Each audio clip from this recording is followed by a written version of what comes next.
各位弟兄姊妹，港九培靈會第84屆將會喺2012年8月1號開始。今年我哋喺港九嘅轉播地點將會超過30個，而海外嘅轉播地點呢，除咗澳門，要去到澳洲、新加坡、台灣、北美，去到美國同埋加拿大。感謝神使用呢個平台，喺過去83年裏邊造就咗唔少嘅人。喺現今呢個社會充滿咗混亂，人飢渴唔係因為冇餅，唔係冇水，而係因為聽唔到神嘅說話。感謝神今年帶領我哋有3位嘅講員，早上研經會將會由美國三一神學院嘉信博士 Dr. D.A. Carson， 佢會從尼希米記去睇改革嘅成功與缺失。講道會將會由李健長老，佢會透過腓立比書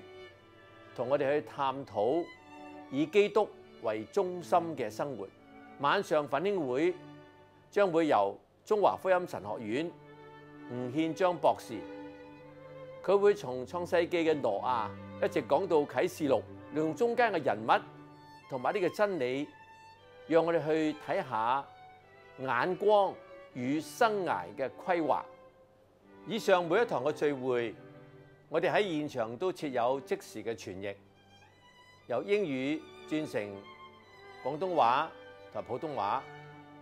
亦由普通話轉成廣東話。希望呢啲嘅傳譯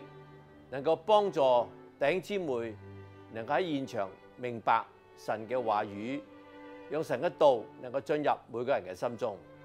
各位弟兄姊妹，你預留時間，你可以上我哋嘅網頁去睇有關轉播嘅地點，同埋你通知海外嘅親友，讓佢哋有機會去參加呢個屬靈嘅筵席。請你為呢一個聚會禱告，為講員禱告，為你自己嘅心靈禱告。求主賜福，使我哋喺呢個平台上邊能夠享用神所俾嘅靈言，使大家都能夠蒙福。